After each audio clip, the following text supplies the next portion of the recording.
கீழடி நாகரிகம் ஒரு செருப்படி கொடுத்தது இந்தியாவிற்கு. இந்த செப்பேடுகளை கொண்டு வந்து விட்டார்கள். இரும்பு நாகரிகத்தை கண்டுபிடித்தது கங்கை சமவெளி பகுதி 1800 கிறிஸ்து பிறப்பதற்கு முன் 1800 ஆண்டுகளுக்கு முன்பு. அதை வைத்துதான் இந்திய வரலாறு அமைகிறது. ஆரியத்திலும் எழுதியிருந்ததுனால் சமஸ்கிருதத்திலே எழுதுனதுனால ஒரு வழியில நமக்கு கெட்டதிலும் நன்மை. எப்படி ஆரியர்கள் இல்லைன்னா நம்ப மாட்டாங்க. இது பொய்யான பிளேட்டுப்பாங்க, அங்க ஆட்டை போட்டுருவாங்க. இது பொய்யான பிளேட்டப்பா, இதெல்லாம் நம்ப முடியாது, பின்னாளில் எழுதப்பட்டது அப்படின்னு கொண்டு வந்துருவாங்க. இப்ப அவங்க வாயெடுத்து போயிருப்பது சமஸ்கிருதத்திலும் இருக்கு. இந்த செப்பேடுகள் ராஜராஜ சோழன் காலத்தினுடைய ராஜேந்திர சோழனுடைய செப்பேடு. ராஜராஜ சோழன் காலத்தில் உள்ள செப்பேடுகள் 21. இவர் 3 குலோத்துங்க சோழனுடைய 3.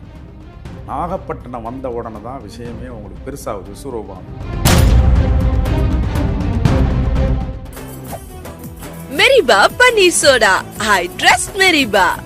கட்டட தொழிலில் உச்சம் கண்டவர்கள், வாணிபத்தில் உச்சம் கண்டவர்கள், கப்பல் கட்டுதலில் உச்சம் கண்டவர்கள், நாகரிகத்தில் உச்சம் கண்டவர்கள். எதுல சார் தமிழர்கள் பாக்கி? இந்த செப்பேடுகளின் மூலம் சோழனுடைய பாரம்பரியத்தை நாம் அறிந்து கொள்ள முடிகிறது. இதனால் வரும் இளைய தலைமுறைகளுக்கு நீண்டகால பயன் என்ன, பலன். ராஜராஜ சோழன் ஆகட்டும், குலோத்துங்க சோழன், எல்லா சோழர்கள் பெருமையும் இதில் வரும். சோழர்கள் பெருமைக்கு வந்த உடனே புறநானூருடைய பாணன் பறையன் கடம்பன் துடிலன்றி வேறு குடியில்லை அப்படிங்கிறது இந்த செப்பேடு வந்த உடனே தெரியும்.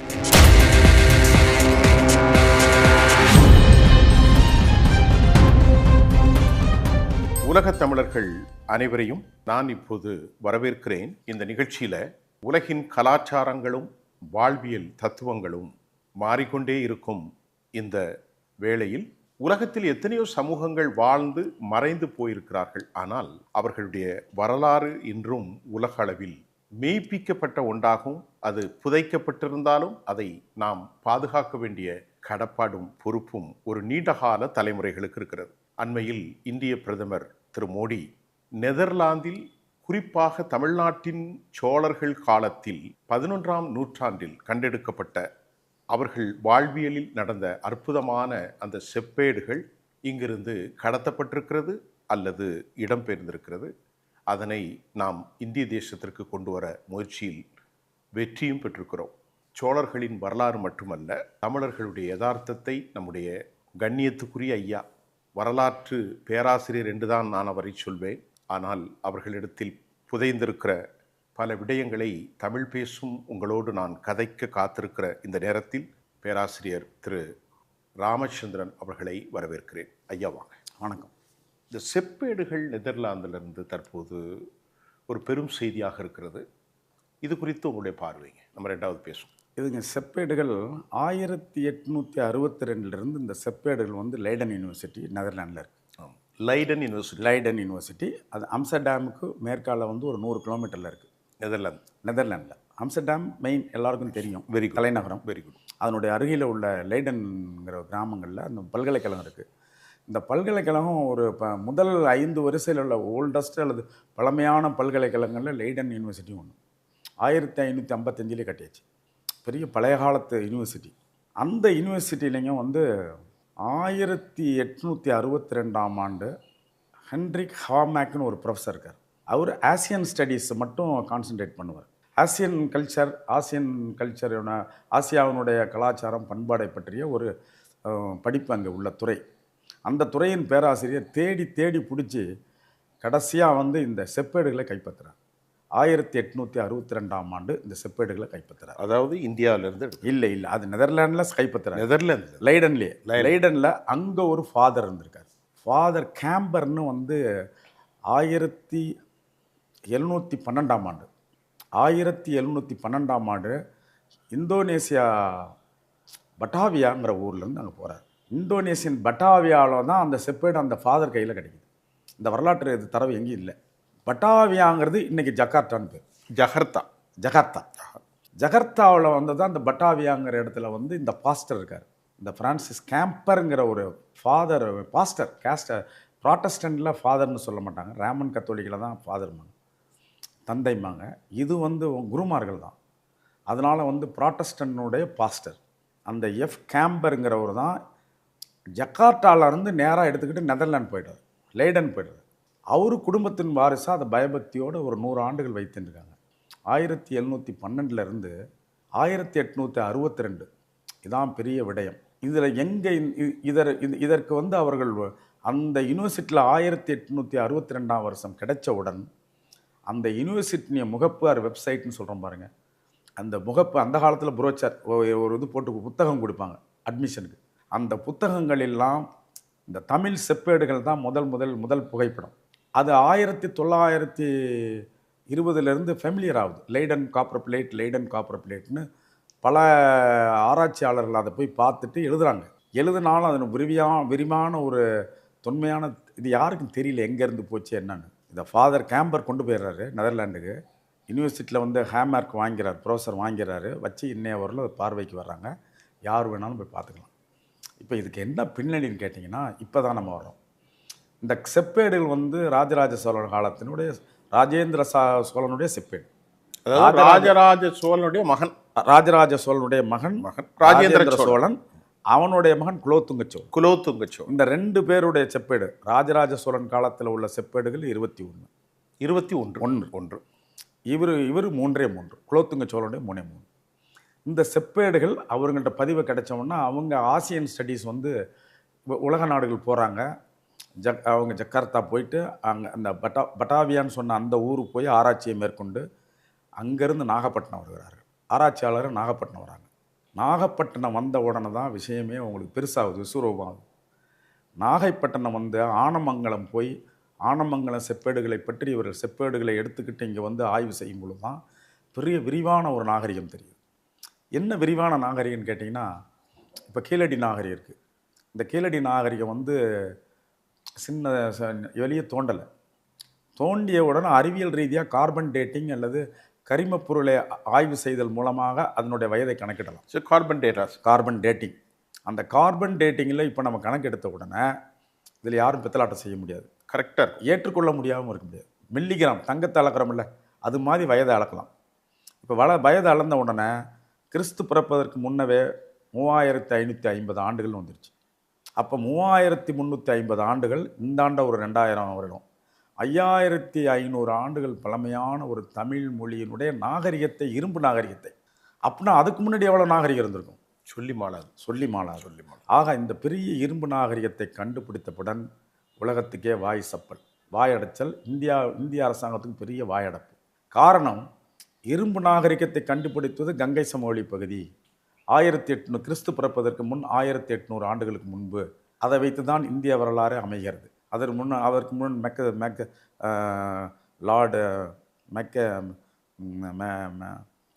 மெக்சைன், லார்டு வந்து பல ஆங்கிலேயர்கள், அப்புறம் பின்னாளில் வந்து மஜுமதார்னு ஒருத்தர் இந்தியன் ஹிஸ்ட்ரி எழுதுகிறார். மஜுமதார் அண்ட் சர்க்கார்னு இந்த 2 பேராசிரியர் எழுதுகிறாங்க. எல்லாரும் வரலாறு எழுதுனதும் இந்த கங்கை சமவெளியில் இரும்பு கண்டுபிடிச்ச கிறிஸ்து பிறப்பதற்கு முன் 1800 வருடத்துக்கு முன்னாடி தான் நடந்தது. எல்லாமே பின்னால் தான் எல்லாம் நடந்ததுன்னு சொல்கிறாங்க. இப்போ நம்ம 3300 வருந்தவொன்னே வாயடைச்சு போச்சு. தமிழ் நாகரிகம் உச்சம். இந்த தமிழ் நாகரிக உச்சத்தில் இருக்கும்போது 3000 ஆண்டுகளுக்கு முன்னாடியே கீழைக்கடலையும் மேலைக்கடலையும் தமிழர்கள் ஆட்கொண்டிருக்கார்கள். கரிகால சோழன் காலத்திலேயே கீழைக்கடல் மேலைக்கடல்லாம் வியாபாரம் வந்து பைபிளில் அகஸ்டஸ் அண்டு சாலமன் வர்றாங்க. சோழ வரலாற்றை பார்க்கின்ற போது கரிகால சோழனுடைய ஆண்டு 2000 ஆண்டுகள். ஆமாம். ராஜேந்திர சோழன், கங்கை கொண்ட சோழன், குலோத்துங்க சோழன் 11ஆம் நூற்றாண்டு, 1000 ஆண்டுகள். இந்த இடைப்பட்ட நாகரிகத்தை பற்றி, இந்த 1000 ஆண்டுகள் இடைப்பட்ட நாகரிகத்தை தான் சொல்கிறேன். இதில் வந்து உங்களுக்கு அந்த காலகட்டத்திலேயே கீழைக்கடல் மேலைக்கடலில் வந்து வாணிபம் செய்தல் தமிழர்களுக்கு சர்வசாதாரணம். அப்போ அதற்கு காரணம் என்னன்னு கேட்டிங்கன்னா, முதலில் இந்த உலகத்தில் வந்து இந்த வாசனை திரவியங்களை முதலில் வந்து கொண்டு போனவர்கள் அரேபியர்கள். இந்த அரேபியர்கள் சும்மா இருந்திருக்க வேண்டும். சும்மா இருக்க முடியாமல் அங்கோராவில் போய் உலக சந்தை அங்கோரா டர்க்கியில் இந்த உலக சந்தையில் இந்தியாவில் உள்ள வாசனை பொருட்கள் பட்டை, லவங்கம், கிராம்பு, ஏலக்காய், ஜாதிக்காய், துருக்கி இதையெல்லாம் எடுத்துக்கொண்டு ஜாவா, சுமத்ரா, இந்தியாவிலிருந்து நம்ம இந்திய வாணிபொருள் அரேபியாவுக்கு கொடுப்பார்கள். அரேபியர்கள் அதை எடுத்துக்கொண்டு வந்து துருக்கிக்கு போவார்கள். துருக்கி தான் யூரோப்பியர்களுக்கு முகத்துவாரம். அப்ப இவர் இந்த யூரோப்பியர்களுக்கு இந்த வாசனை திரவியங்கள் தெரியாது. உணவுகளை அவர்கள் சுட்டு திங்கிறவர் தான். அதற்கு முன் மாமிசத்தை சுட்டு திம்பவர். சுட்டுச்சாங்க பனிப்பகுதிகள் அது பனிப்பகுதி. நம்ம ஊர் மிளகை போட்ட உடனே சொர்னு ஏறிடுச்சு. அடே அதோட லவங்கம், பட்டை, ஏலக்காய், கீழக்காயின்னு போட்டு இந்த வாசனை திரவியங்களில் போட்ட உடனே அவன் 100 கிராம் மட்டன் சாப்பிட்றவன் 1 கிலோ சாப்பிட்றான். அப்போ இந்த அரேபியர் டேய் இந்த பையன் எங்கேருந்துடா கொண்டு வர்றான் அப்படின்னு மோப்பம் பிடிச்சவங்க போர்ச்சுகீஸ்காரர், லிஸ்பன்காரர். போர்ச்சுகீஸுக்கு பாயிங்களை தாஜா பண்ணோம்னா நீ என்னோட வாணி.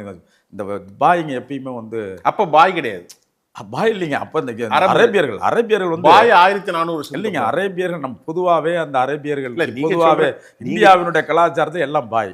நீங்க சொல்றது கலவைக்கலாம் கலவைக்கல். பட் அரேபியர்கள் வேற, பாரசீக மக்கள் வேற, பெர்ஷியன் வேற, டர்க்கி வேற, துருக்கி வேற. ஆனா இன்னைக்கு எடுத்து எல்லா இடத்துலையும் பாய் தான் போட்டுவோம் நம்ம. இப்போ சரி. ஏன்னா ஐயா ஒரு சின்ன குறுக்கீடு, இந்த செப்பேடுகளை பார்க்கின்ற போது சோழ மன்னர்களுடைய பாரம்பரியம் சமஸ்கிருதத்தில் எழுதப்பட்டிருக்கிறது. எனக்கு ஒரு ஆச்சரியம், சமஸ்கிருதம் தமிழ்நாட்டில் ஒரு ஒரு ஒரு 1000 ஆண்டுகளுக்கு முன்பு கோலச்சக்கூடிய ஒரு மொழியாக இருந்ததா? ஒரு கேள்வி வருகிறது. இதனை மனோன்மணியம் சுந்தரனார் எழுதுகிறார். ஆரியம்போல் வழக்கு இழந்து ஒளிந்து சிதறா உன் சீரிழமை கண்டு திறமியந்து வாழ்த்துவோமேன்னு தமிழ்தாய் வாழ்த்து பாடுறாரு. ஆரியம்போல் வழக்கு இழந்து ஒளிந்து அப்படின்னா அதுக்கு முன்னாடி ஆரியம் நல்லா பயங்கரமாக இருந்திருக்கு, வளர்ந்துருக்கு. அந்த காலகட்டத்தில் தமிழ் 2ஆம் கட்ட மொழியாக தான் இருந்திருக்கு. சமஸ்கிருதம் மூத்தது என்ன நிரூபிச்சுட்டாங்க அவங்க. வேணுனே ஒரு பொய்யான தகவலை சொல்லி அதான் கேட்குறேன். அது பொய்யான தகவலை எல்லாம் ஏற்றுக்கிட்டாங்க. இன்னைக்கு உலகம் முழுவதும், அமெரிக்காவில் கூட நான் இன்னைக்கு பார்த்தேன், எல்லாருமே தமிழை தான் சொல்றாங்க. தமிழ் தமிழ் தமிழ் தமிழ் நம்மளும் அதை படிச்சாங்க. தமிழ்னு வர மாட்டேங்குது. Tamil oldest language in world பார்த்தீங்கன்னா எபிரேயம். அந்த எந்த எபிரேயம், லத்தீன், கிரேக்கம், லத்தீன். தென் அதை தாண்டி வந்தீங்கன்னா வந்து Aramaic and Hebrew and Tamil தான். தமிழ் இது அவங்களெல்லாம் சாப்பிட்ற அளவுக்கு தமிழ் தான் உச்சத்தில் இருந்திருக்கு. ஒரு கேள்வி. இப்போ நம்ம உலகத்துக்கு நல்லே சொல்ல போகிறோம். இப்படிப்பட்ட ஒரு இடத்தில் பள்ளிச்சந்தம் என்று சொல்லக்கூடிய இடத்தில் சூடாமணியில செப்பேடுகள் தாமிரப்பட்டயத்தில் பதிவு செய்ததையும் படித்தோம். எனக்கு என்னவென்றால் சோழர்களின் பாரம்பரிய நாகரிகம், பாரம்பரிய வரலாறு சமஸ்கிருதத்தில் இருப்பதனால் சோழ மண்டலத்தை சமஸ்கிருதம் ஆட்கொண்ட கதைகள் ஏதாவது உண்டா வரலாற்று? இப்போ என்னன்னு கேட்டிங்கன்னா, சூடாமணி வர்மன்கிறவர் கேட்டுக்கிட்டாரு. அவர் காலத்தில் அது கட்ட முடியல. பின்னாளில் வந்து அவனுடைய மகன் வந்து மாரதுங்கவர்மன் இருக்கான். மாரதுங்கவர்மன் தான் வந்து உங்களுக்கு துங்கவர்மன் பேர். அவன் தான் வந்து மலாயிலிருந்து லெட்டர் எழுதி ராஜேந்திரன் சோழ காலத்தில் வந்து ராஜேந்திரனுக்கு வந்து ராஜேந்திரன் அவனை ஜெயிச்சிட்டான். என்னடா திரை வரி சரியாக கட்ட மாட்டேங்கிறீங்க, ஒரே பிரச்சனை சார். கிழக்கு நாடுகளுக்கெல்லாம் ஸ்பைசஸால் தான் இவ்வளோ பிரச்சனை வந்துச்சு இந்த நம்ம வாசனை திரவியங்களில். நமக்கு என்னன்னு கேட்டால் சோழ மன்னர்களுக்கு ஆத்திரம் என்னென்னா, நான் தான் ஓவர் பிஸ்னஸ் கொடுக்குறேன், எனக்கு திரை வரி நிறையா கட்டு. திரை வரினா கடல் வரி. அப்படி வந்து அந்த கடார மன்னன் சரியாக இல்லாமல் இருக்குன்னா ராஜேந்திர சோழன் வந்து அவனை அடிக்கிறான். அவனை அடித்தவன அந்த மன்னன் ஐயா அதை விட்டுட்டு போங்க, கோயிலை மட்டும் எங்களுக்கு கொடுத்துருங்க, பள்ளியை மட்டும் கட்டிடுங்க, பள்ளி இந்தா வாங்கிக்க, அதுக்கு உனக்கு பிளேட்டை கொடுத்துட்றேன், எனக்கு வரி ஒழுங்காக கட்டு அப்படின்னு திரை வரியை ஒழுங்காக கட்டிட்டு இவருக்கு பிளேட்டில் போட்டு கொடுத்துட்டார். அந்த 21 பிளேட்டில் ஒரு 6 பிளேட்டை வந்து சார் ஆரியம் நல்லா இருந்ததுனால. ஆனால் நம்ம ஆரியத்தில் எழுதும் நல்லது சார். இன்றைக்கி யோகம் ஆரியத்திலும் எழுதியிருந்ததுனால சமஸ்கிருதத்திலையும் எழுதுனதுனால ஒரு வழியில் வந்து நமக்கு கெட்டதிலும் நன்மை. எப்படி ஆரியர்கள் இல்லைன்னா நம்ப மாட்டாங்க, இது பொய்யான பிளேட்டுப்பாங்க, அங்கே ஆட்டையை போட்டுருவாங்க. இது பொய்யான பிளேட்டப்பா, இதெல்லாம் நம்ப முடியாது, பின்னாளில் எழுதப்பட்டது அப்படின்னு கொண்டு வந்துடுவாங்க. இப்போ அவங்க வாயடைத்து போயிருப்பது சமஸ்கிருதத்திலும் இருக்கிறது. 21 பட்டயம், 21ல் 6 பட்டயம் அவங்க. அதனால எனக்கு இதில் மகிழ்ச்சி. ஆமாம், அவனுக்கு நம்ம உங்களுக்கு மதிச்சு ஒரு அத்தன்டிசிட்டியாக அக்செப்ட் பண்ணி அவ்வளோதான். அத்தன்டிசிட்டிக்கும் உங்களுக்கு எங்க இந்த மாதிரி நான் சொன்னா பொய்யும்ப. Very good. நீங்க சேர்ந்து அதில் இருக்கியே, உன் கதை அதில் தானே இருக்கு. அதில் கதை சமஸ்கிருதத்தில் இருக்குல்ல, என் தாய்மொழி இருக்கு, உன் தாய்மொழி இருக்குல்ல. அது என்னன்னு கேட்டிங்கன்னா, என்னுடைய இதில் இப்போ 21 பிளேட்லேயும் வந்து நாம் ஒரு சாசனம் எழுதி கொடுக்கும்போது நான் யார், என் மூதாதையர் யார் அப்படிங்கிற வரலாற்றை சொல்லி, நான் இந்த இடத்தில் இன்றைய தேதிக்கு உங்களுக்கு எழுதி தருகிறது என்னவென்றால் அப்படின்னு போட்டு இந்த ஆனைமங்கலத்தை நான் உங்களுக்கு 100 வேலி நிலம் உள்ள 16 கிராமம் அடங்கிய 100 வேலி நிலம் உள்ள இந்த ஒரு 100 வேலி, ஒரு வேலின்னு எவ்வளோ ஏக்கர்? 5.6 ஏக்கர். 6 ஏக்கர். அப்போ 100 ஏக்கர், 600 ஏக்கர், 600 ஏக்கர், 600 ஏக்கர் வந்து 16 சின்ன சின்ன அன்னைக்கு கிராமங்களில் சின்ன சின்னது தானே சார், 100 குடி 50 குடி தான், சின்ன சின்ன குடி. அதனால அந்த 16 பாரதிய குடிகளோட இல்ல பாரதி 30 கோடி முகமுடைய ஆள் உயிர்னு பாடினான். ஆமா, ஒரு 70 வருஷம் முன்னாடி. ஆமா, அப்போ அது ஒரு 1000 வருஷத்துக்கு முன்னாடி. அது என்னங்க லட்சத்தில் தான் இருந்திருக்கும். அதே தான், அதே போல் எழுதி கொடுத்தாச்சு. இந்த அந்த 16 குடிகளை சேர்ந்த ஆனைமங்கல ஏரியா எடுத்து. ஆனைமங்கலங்கிறது நிறைய பேர் தவறாக சொல்கிறாங்க. சரி, மங்கலம்னா பிராமணர்களுக்கு எழுதி கொடுத்த இடங்கள் பேர் மங்கலம். ஆமாம், அது அப்படி நானும் படித்தேன். ஆமாம், மங்கலம் என்றாலே பார்ப்பனர்களுக்கு எழுதி கொடுத்து. அப்போ பார்ப்பனர்கள் வந்து அந்த 600 ஏக்கர்லையும் ஜமீனாக இருந்திருக்காங்க. எஸ், அந்த ஜமீன்கள் யானையை வளர்க்கக்கூடியவர்கள். ஏன்னா யானை அந்த நேரத்தில் எக்ஸ்போர்ட் ஆகும், வெளிநாடுகளுக்கு ஏற்றுமதி ஆகும். அதனால யானைகள் வளர்ப்பு உள்ள அந்த பார்ப்பனிய கும்பல் அங்க இருந்திருக்கு. கீழே நாடுகளுக்கு ஏற்றுமதி யானை கொண்டு. நீங்க சொல்ற மாதிரி ஜாவா, சுமத்ரா எல்லாருக்கும் சார் ஒவ்வொரு இங்க இருந்து வந்த உடனே சார் இந்தியாவில் உள்ள மன்னர்கள் வந்தால் யானையில் தான் வருவார்கள் அப்படின்னு அன்னைக்கு வரைபடங்கள் தானே படத்தை கேப்சர் பண்ணிடுவாங்க.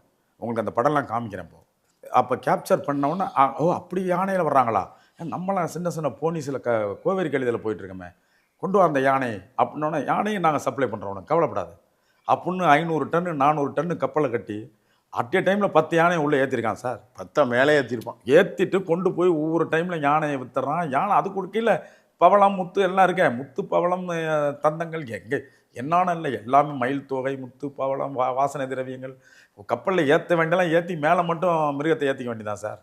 அதான் அந்த காலத்து வாணிப தொழில். சோழ மக்கள், சோழ நாட்டினுடைய அரசர்கள் பிரகதீஸ்வரர் கோயிலை பார்க்கின்ற போது நான் ஒரு நிமிஷம் அதிசயித்து போய்விட்டேன். அவன் கட்டிடக்கலையிலும் அற்புதமாக இருந்திருக்கிறான். நீங்கள் பார்த்திருப்பீர்கள் சார். அவர் வந்து 1010 கட்டி கும்பாபிஷேகம் பண்ண. ஆமாம் ஆமாம். அதுக்கு முன்னாடி 1000 வருடங்களில் திருவாரூர் கோயில். ஓ, திருவாரூர் கோயில் பார்த்தீங்கன்னா அப்படின்னா 2000 வருஷத்துக்கு முன்னாடி, 2000 ஆண்டுகளுக்கு திருவாரூரை பார்த்தீங்கன்னா அந்த கடல் ஓர பகுதியில் எப்படி வடிகால் வைத்து எப்படி ஒரு குளம் கட்டி ஒரு நீர் சார் எல்லையற்ற ஒரு பெரிய சிவில் இன்ஜினியரிங், பெரிய பொறியாளர் இருந்திருக்கு, ஆர்கிடெக்சர் பொறியாளர். அவனுக்கு என்னன்னா நிலத்தை பற்றி தெரியணும், வடிகால் கொடுக்கணும், எவ்வளவு மழை பெஞ்சாலும் கடலோர பகுதி, இதையெல்லாம் சிறப்பாக செய்தவர்கள் தமிழர்கள். இவன் விட்டுட்டானா தொழில் கட்டட தொழிலில் உச்சம் கண்டவர்கள், வாணிபத்தில் உச்சம் கண்டவர்கள், கப்பல் கட்டுதலில் உச்சம் கண்டவர்கள், நாகரிகத்தில் உச்சம் கண்டவர்கள். இதில் சார் தமிழர்கள் பாக்கி. ஐயா, ஒரு சின்ன குறுக்கீடு. என் தாய்மொழி, என்னுடைய உணர்வு, என் வாழ்வு எல்லாமே தமிழ். உங்களுக்கும் அப்படித்தான். ஒரு 7வது, அதாவது ஒரு 400 ஆண்டுகளால் முகலாயர்களுடைய வரலாறு நம்மளுக்கு இங்கே இருக்கிறது. அவர்கள் தாஜ்மஹாலை கட்டினார்கள், ஆக்ரா கட்டினார். அதற்கு முன்பு வட இந்திய சொசைட்டியில் இந்த தமிழர்களின் செழிப்பை போன்று, சோழர்களை போன்று, பாண்டியர்களை போன்று கீழ்ப்பகுதிகளுக்கு நீங்கள் கஜனை சப்போர்ட் செய்திலிருந்து, ஸ்பைசிஸிலிருந்து எந்த வரலாறும் ஆரிய அந்த வடபகுதிகளுக்கு இல்லையே. தமிழர்களுக்கு இருந்த மாதிரி மொழியாலும் செழிப்பு, ஐயா வணிகத்தாலும் செழிப்பு. இன்னைக்கு உள்ள உங்களுக்கு விட்னஸ்ன்னு சொல்கிறோம்ல, ஆமாம், ஆதாரங்கள் சொல்கிறோம்னா, இப்போ ஆதாரங்கள் பொத்துக்கிட்டு மேலே வர அவன் முழிக்கிறான். ஓ, ஏற்காலத்தில் ஒரு காலம் ஆதாரம் இல்லாமல் கல்வியறிவு இல்லாத தமிழர்கள் பகுதியில் கொண்டு வந்து வர்ணாசிரமம்னு ஒன்று விட்டாங்க. அந்த வர்ணாசிரமம் கடவுளே கொடுத்தவரான்னு சொல்லி மனுன்னு ஒரு மன்னன் இருந்தான், அவன் கொடுத்தாங்கிறான். அவன் எங்கே அந்த மனு இருந்தான், எங்கே ஆண்டான், ஒரு வரலாறு இல்லை. என்ன சொல்கிறான் வர்ணாசிரமத்தில்? நெற்றியில் பிராமணர்கள், தோளில் சத்திரியர்கள், இடுப்பில் வைசியன், பாதத்தில் சூத்திரன், பஞ்சமாதக. அது கீழே அதுக்கு கீழே வந்து பஞ்சமர்னு ஒரு கிளாஸை விட்டுட்டு அதுக்கு அவர்களை தீண்டத்தகாதவர்கள். எவ்வளோ பெரிய கொடுமையா! அந்த தீண்டத்தகாதவர்கள் ஏன் அவன் கொண்டு போனான் தான், அவன் தான் இவனுக்கு முன்னாடி பூசாரி, பார்ப்பானுக்கு மூத்த பறையன் என்று இருக்கிறது. ஆமாம், என்சைக்ளோபீடியாவில். ஆமாம், பார்ப்பனுக்கு மூத்த பறையன். அவன் வந்து அப்போ என்ன மூத்த பறையனா என்ன, அதுக்கு அண்ணன் தம்பி எல்லாம் கிடையாது. அவன் செஞ்ச வேலையை அவன் தான் செஞ்சுருக்கான். ஆக கோயிலில் விட்டு அவனை துரத்தின உடனே அவன் ரெக்கார்டு இருக்கக்கூடாது, அழிடா அவனை அப்படின்னு வந்து அந்த வரலாற்றை அழித்தார்கள். அவனை பற்றி தெரியக்கூடாதுங்கனால ஊரை விட்டு புறந்தள்ளி வைத்தார்கள். தொடக்கூடாத ஒன்று பொய்ய சொன்னார்கள். பின்னால் வந்த மன்னர்கள் கையில் மாட்டிக்கொண்டதுனால மன்னர்கள் என்ன சொல்கிறாரோ அதை மக்கள் வழி. அதனால் மன்னர்களை கையில் வைத்து கொண்டு வர்ணாசிரமத்தை உள்ளே கொண்டு வந்து தமிழ் இடத்தை இன்றையவர்களும் அழித்து கொண்டிருக்கிறார்கள். நேற்று நெஞ்சு வலிக்குது. நேற்று இன்னும் ஒரு மணி காலை வரைக்கும் the hectic talk is going on is so called சனாதன தர்மம். சனாதன தர்மம் சார். நான் என்ன சொல்கிறேன், நீ சூத்திரனை முன்னாடி வை. நாங்களாம் சூத்திரர்கள். இப்போது சூத்திரம் வச்சிருக்கவன் தான் சூத்திரம் சார். ஒரு மேளம் அடிக்கணும்னா அதுக்கு சூத்திரம் இருக்குது, ஒரு கல் தச்சன்னா கல் எப்படி செய்யணும், வெட்டி எடுக்கணும், உளியிலிருந்து இது வந்து ஒரு ஒரு பெரிய கண் வடிக்கும்போது பெரிய உளியால் தட்ட முடியாது. அதுக்கு ஒரு மைக்ரோ உளி, சின்ன சின்ன உளி, 90 வகையான உளியை வந்து சிற்பி வச்சுருக்கான். கல் தச்சன் வச்சுருந்துருக்கான், மரத்தச்சன் வச்சுருந்துருக்கான், கொல்லம் வச்சுருந்துருக்கான். தட்டான் அதை விட சின்ன தட்டான்னா நகை செய்கிறவன். இந்த தட்டான அதை விட சின்ன சின்ன தொழில் உயிரெலாம் வச்சுருக்கான். நான் தொழில் வைத்திருந்த ஃபார்முலா வச்சுருந்தவனாச்சே நான் ஃபார்முலா வச்சுருந்தவனை சூத்திரன் என்று எப்படி நீ கீழே வைக்கலாம்? அதை தாண்டி உலகத்தை வானிட ஜோதிடத்தை தெரிந்த வள்ளுவனை நீ எப்படி வந்து வள்ளுவப்பறையன் என்று வெளியே வைக்கலாம்? வள்ளுவப்பறையன் அவன் பேர் வான ஜோதிடத்தை முதலில் உலகத்தில் கண்டுபிடித்தவன் வள்ளுவப்பறையன். அஸ்ட்ராலஜிஸ்ட் 9 கிரகங்களும் எப்படி சுற்றுகின்றன, அதுக்குள் 27 நட்சத்திரங்கள் எப்படி விளையாடுகிறது, இதில் 12 ராசிகளும் என்ன சுற்றுகிறது, அனைத்தையும் சொல்லவன் வந்து தமிழன். நாங்கள் சூத்திரதாரிகள். எங்களை இப்போ வர்ணாசிரமம் நாங்கள் வச்சுக்கிறோம். சூத்திரன் முன்ன வை, அடுத்து சத்திரியன்னு ஒன்று கிடையாது, சத்திரனை எடுத்துருங்க. மோடிங்கிற ஒரு பிரதம மந்திரி ஆண்டார், அவர் சத்திரியர் கிடையாது. இங்கே உள்ள முதல் மந்திரி, இன்னைக்கு உள்ள முதல் மந்திரி சத்திரியர் கிடையாது. நாங்கள் சத்திரியர் கிடையாது. அதனால் எங்களை சூத்திரனை முன்னாடி வச்சு அடுத்து பிராமணர்கள் கீழே வச்சு முடிஞ்சு போச்சு வர்ணாசிரமம். நாங்கள் ஏற்றுக்கிறோம்.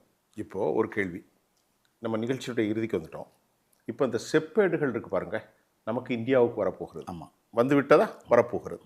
இந்த செப்பேடுகளின் மூலம் சோழனுடைய பாரம்பரியத்தை நாம் அறிந்து கொள்ள முடிகின்றது. இதனால் வரும் இளைய தலைமுறைகளுக்கு நீண்டகால பயன் என்ன, பலன் என்ன? சார், சைவ நெறிகளும் வைணவ நெறிகளும் பின்னால் வந்தது. அதற்கு முன் மூத்தது வந்து சமணமும் பௌத்தமும். வரலாறை மறைக்கக்கூடாது. சமணமும் பௌத்தமும் ஏற்றுக்கொள்ளக்கூடிய தன்மை இல்லைனா மனிதன் இல்லை. ஆக நான் முதலில் பௌத்தம் வந்தது. எல்லா உயிருக்கும் ஏமம் இறைவனே, எல்லா உயிருக்கும் பாதுகாப்பு அவனே. புறநானூற்றில் இருக்குது. புறநானூரிலும் எல்லா உயிருக்கும் ஏமம்னு தான் வருது. ஆக நீங்கள் எல்லா உயிருக்கும் ஒரு இறைவன், நம்ம எல்லாரும் ஒன்று என்று சொன்னது பௌத்தம். பௌத்தம். சமணம் என்பது நெறிமுறை, வாழ்க்கையின் உச்சக்கட்ட நெறிமுறை. அதை கடைபிடிக்க முடியாது. அது தோத்ததுக்கு காரணம் ரொம்ப உச்சக்கட்ட நெறிமுறை. அது கீழே நடந்து போகும்போது கூட நீங்க மயில் தொகையில அது நடைமுறை சாத்தியம், இம்பாசிபிள், நடைமுறை சாத்தியம் இல்லை. அதனால அது கொஞ்சம் அதனால அது குறைவு கிடையாது. ஆனால் பௌத்தம் வந்து எல்லோருக்கும் எல்லாம் அன்பே இரு. அதை ஒழித்தது சைவம். சைவ நெறியை ஒழித்தது காரணம் ஆரியம். ஆரியத்தில் வந்தது தான் சைவம். அதிலிருந்து சண்டை போட்டு கொண்டு வந்தவர்கள் தான் வைணவம். அவர்களுக்குள் சண்டை. சரி, சைவமும் வைணவம் அதுக்குள்ளே இருந்த அந்த மன்னர்களை கையில் போட்டு கொண்டதுனால 2 குலதெய்வங்களையும் நம்ம 2 சாமியும் கும்பிட்ற அளவுக்கு தமிழர்கள் முட்டாளாகிவிட்டார். இப்பொழுது ஒரு கருத்துக்கு சொல்லுங்கள். இன்றைக்கு எல்லாவரையும் மிகைத்த ஆரியம் நிற்கிறதே, எல்லாவற்றிலும் இன்றைக்கு ஆரியர்கள் தான் சார். ஆரியர்கள் சில தமிழ் குடிகளும் கூட கேட்கின்றேன். ஒரு பழமொழி எனக்கு தெரிந்த ஒருத்தர் இருக்கிறார். அவர் செல்வத்தில் மிகைத்து விட்டார். அவருக்கு இப்போது ஆசை, நாங்கள் பிராமணர்களை போன்று பேச வேண்டும் என்று. அவர் தமிழ் சமூகத்தில் மிகவும் கீழ்நிலை சமூகமாக அடையாளப்படுத்தப்பட்டார். சார் வந்து உங்களுக்கு பட்டியலின மக்கத்தில் ஒரு நீதிபதி ஆனவன் வந்து சமஸ்கிருதத்திலே தான் சார் வீட்டில் சாண்டிங் போயிட்டு இருக்கு. வைத்திய ரீதியில் எனக்கு ஒருவனை பார்க்க போனேன், சீன் அப்படியே திருப்பி ரிட்டர்ன் ஆகிட்டேன். ஏன்னா காலில் உள்ளே போகும்போதே சமஸ்கிருதத்தில் ஒழிச்சிக்கிட்டு இருக்கு. நான் அவர் நம்ப மாட்டீர்கள், திரும்பி வந்துட்டேன். வேண்டாம். அந்த அவரை பற்றி நான் சொன்னேன், காக்கை அண்ணனடை நடப்பதென்று தன்னடையும் கெட்டதாம் என்றேன். அதேதான். ஆக நீங்கள் வந்து ஆரியம் வந்து இன்றைக்கும் ஆண்டு கொண்டிருக்கிறது. ஆனால் அது காரணம் ஒற்றுமை இல்லாத தமிழர்கள். 39 சாதி, 180 உட்பிரிவு எங்கிருந்து விளங்குறது? 39 சாதி, 180 உட்பிரிவு. இதில் பிச்சு பெனாத்திட்டு கிடக்கிறேன். இதில் நான் எப்படி வர்றது? ஆகவே நான் செப்பேடுகளை வந்து இன்றைக்கி எதிர்காலத்தில் செப்பேடுகள் தான் நமக்கு எல்லாமே கொடுக்கும். இது வந்து ராஜேந்திர சோழன் காலத்திலையும் குலோத்துங்க காலத்திலையும் குலோத்துங்க சோழன் காலத்தில் எழுதின 3 பிளேட் வந்து இந்த 21 பிளேட்டையும் சாப்பிடும் சார். 23 வகை. நாங்கள் இப்படியாப்பட்ட பெரிய வீரதீர பரம்பரை, உங்களுக்கு இதை தானமாக கொடுக்குறோம், எந்த காலமும் தானமாக கொடுக்குறோம் அப்படின்னு பர்மனன்ட் செட்டில்மெண்ட் கொடுத்துட்டார். அதான் குலோத்துங்க சோழன். குலத்துங்கன் அப்படின்னா அந்த குலத்தினுடைய உச்சக்கட்டமானவன். குலோத்துங்கன்னா உச்சக்கட்டமானவன் அர்த்தம். சரி. ஆகவே சிறப்பான என்னுடைய ராஜராஜ சோழனாகட்டும், குலோத்துங்க சோழன், எல்லா சோழர்கள் பெருமையும் இதில் வரும். சோழர்கள் பெருமைக்கு வந்த உடனே புறநானூறுடைய பாணன் பறையன் கடம்பன் துடிலன்றி வேறு குடியில்லை அப்படிங்கிறது இந்த செப்பேடு வந்த உடனே தெரியும். செப்பேடுகளில் தெரியும். செப்பேடுகள் வந்த உடனே அதுக்கு இன்னும் ஃபர்தராக மூலம் போகும்போது புறநானூறு தான் அதுக்கு தரவு. புறநானூரில் வேறு குடி இல்லைனா 4 குடி தான் இருக்குது. பாணன் பறையன் கடம்பன் துடிலன்றி வேறு குடி இல்லை. தமிழ் குடி தான். தமிழ் குடி தான். அவ்வளோதான். இந்த குடி தான் பிரிஞ்சு. உங்களுக்கு வந்து பிஃபோர் கிறிஸ்ட் வந்து 1000 ஆண்டுகளுக்கு 800 to 1000 ஆண்டுகளுக்கு முன்னாடி பிறந்தது புறநானூறு. கிறிஸ்து பிறப்பதற்கு முன்னே 1000 ஆண்டுகளுக்கு முன்னாடி. அப்போ இந்த நாள் நினைத்து பாருங்கள், இது எவ்வளோ பெரிய குடி. இந்த குடிகள் வந்து இன்னைக்கு வந்து எப்படி 39 சாதியாகவும் 150 பிரிவாகவும் மாறிச்சு. இது ஆரியத்துக்கு பிறகுதான் மாதிரி இருக்கு. ஆரியம் தான் இதை செய்கிறது. ஆரியம் தான் இது. ஆமாம், ஆரியம். வடை சுட்டது ஆரியர்கள், ஆரியர். அதை சுவைத்து சாப்பிட்டு கொண்டிருப்பவர்கள் தமிழர்கள். ஐயா, இப்போ நம்ம முடிவுக்கு வந்துட்டோம். அடுத்து நான் நிறைய பேச போகிறேன். இதில் உள்ள தொடர்ச்சி ஒன்று இருக்குது. ஆரியத்தை குறித்தே பேச போகிறோம். ராஜராஜ சோழன், கடாரங்கொண்டான், ராஜேந்திர சோழன், கங்கை கொண்டான், அப்புறமா நீங்கள் சொல்கிற மாதிரி ராஜேந்திர சோழனுக்குரிய மறுபேர் தான் குலோத்துங்க. உலக மகா சக்கரவர்த்தி ராஜேந்திர சோழன். ராஜேந்திர சோழன் கடாரம், ரோமாபுரி 2 பக்கமும் அடிச்சிருந்தான். பெரிய உங்களுக்கு அது பெரிய டீட்டெயில் சப்ஜெக்ட், நம்ம அப்புறம் பேசுவோம். அதனால் வந்து இன்னைக்கு வந்துங்க இந்த செப்பேடுகள் நமக்கு நல்ல கீழடி நாகரிகம் ஒரு செருப்படி கொடுத்தது இந்தியாவிற்கு. ஆமாம், இந்த செப்பேடுகளை கொண்டு வந்து விட்டார்கள்.